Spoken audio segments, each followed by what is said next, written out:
I dobrodošli u našu običnu kuhinju. Danas za vas snimamo kako napraviti i kako ispeći leskovačku gurmansku pljeskavicu. Pogledajte video, sastav i način pripreme. Znači, sve je tu. Uživajte.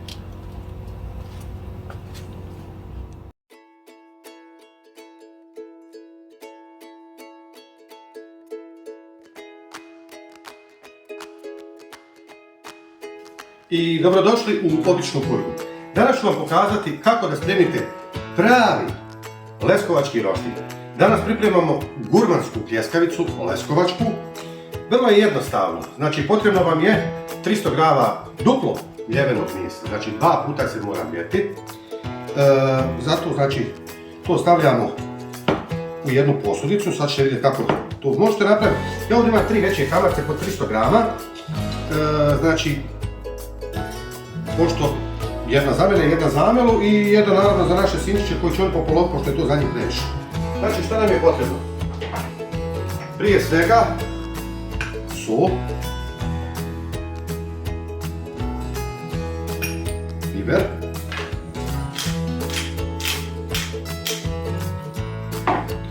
prirodno smo nasjeckali crni luk, ovako ćemo staviti jedno pola šake. Važno je da luk bude sitno nasjeckan da bi taj okus bio, da se ne bi lutati. Zatim dodajemo ljutu mljevenu papriku. Naravno, za naše sinove ja neću pripremiti sa ljutom, nego sa slatkom. Izvorni recept je ljuta paprika. I zatim dodajemo jednu šaku sira, žuti sir koji smo isjekli na kockice. Tako da, znači sad ćemo tu smjesu fino pomiješati, da bi se to sjedinilo, da bi se sve pomiješalo. Što bolje izmiješati.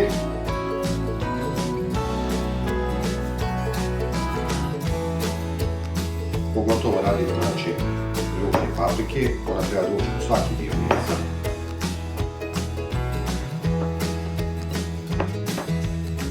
Znači, da dodati još malo luka.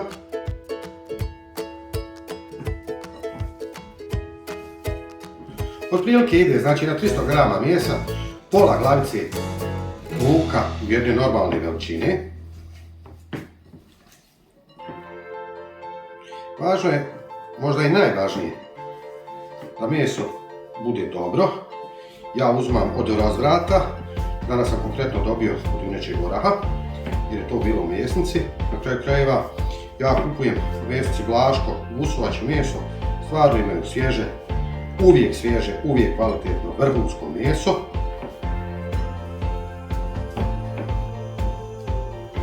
Znači, miješamo da bi se to sve fino sjedinilo.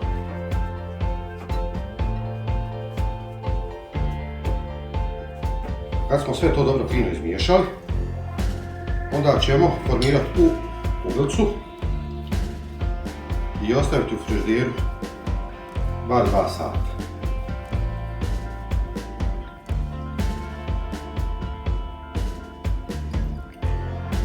Isto ću ponoviti sa ostalim i onda se vidimo kako budemo pekli. I nakon što smo napravili naše kuglice, pokrit ćemo ih najlonom i ostaviti u frižideru 2 do 3 sata. I nakon što su naše pljeskavice ostajale preko 2 sata, naravno u frižideru, skinut ćemo najlon.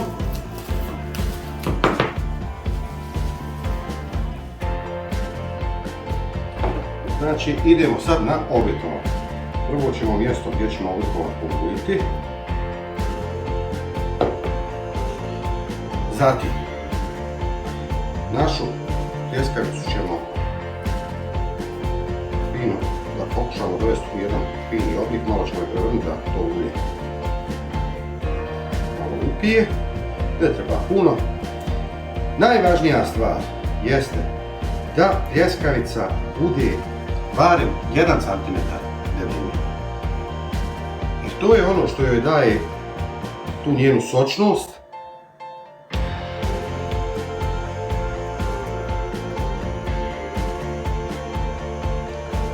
Prilike to treba da izgleda ovo. Nakon što smo oblikovali naše pljeskavice, stavljamo na roštilj.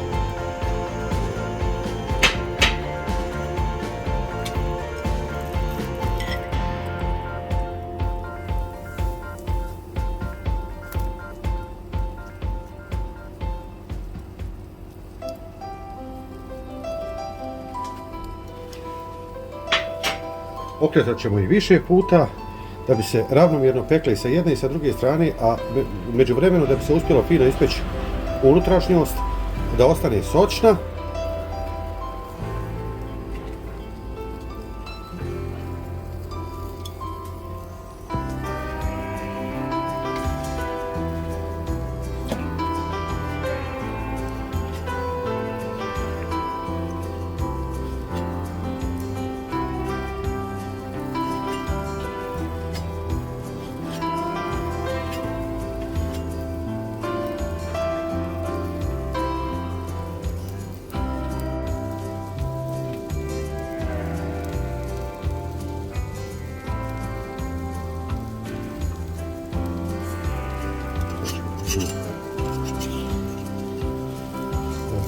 Jeste, baš lijepo.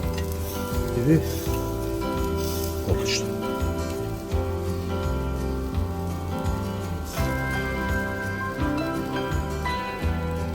Nakon što se lijepo zapeklo, vrijeme je za prvo okretanje.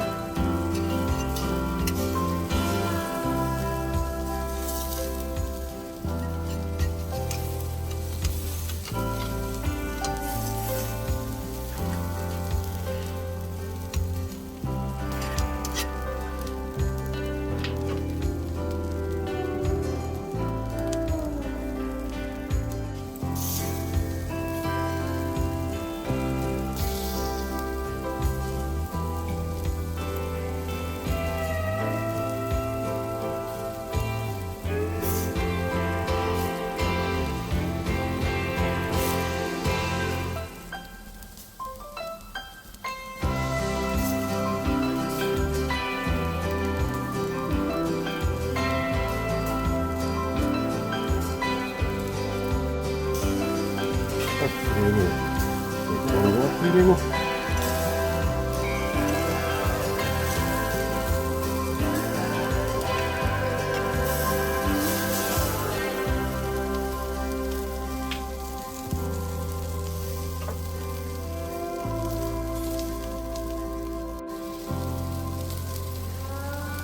Sada je vrijeme da stavimo naše lepenice da se polako pare.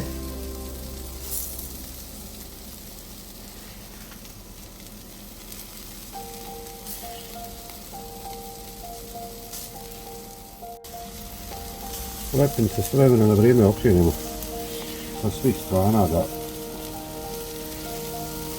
budu kao iz pekare, što kažu.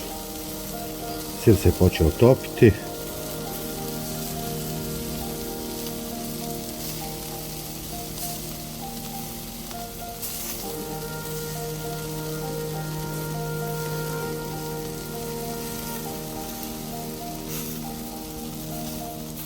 Da nam ne bi previše sira ćerilo sa jedne strane, opet ćemo ih okrenuti.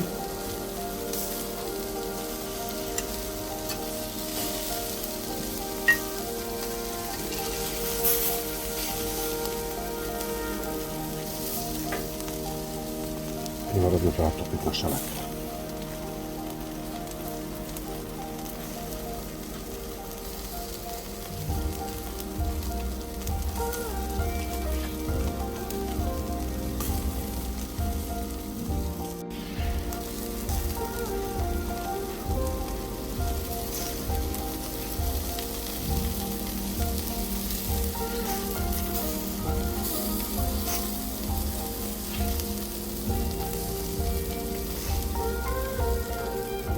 Da nam ne bi previše iskapalo, opet ćemo ih okrenuti. Ja mislim još jednom da su one i gotove. Pa ćemo morati još jednom pokrenuti.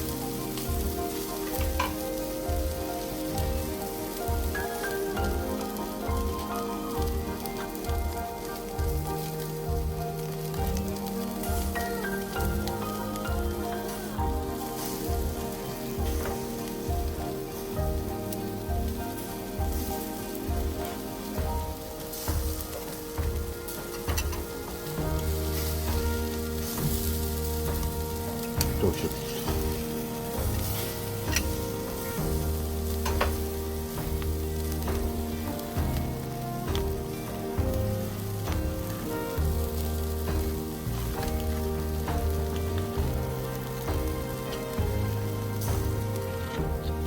Mislim da su naše pljeskavice gotove.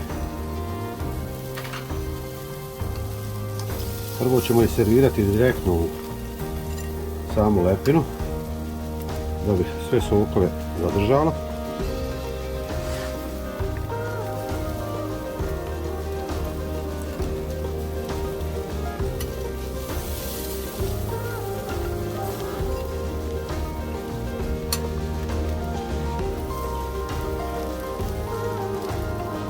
Mislim da to izgleda vrh.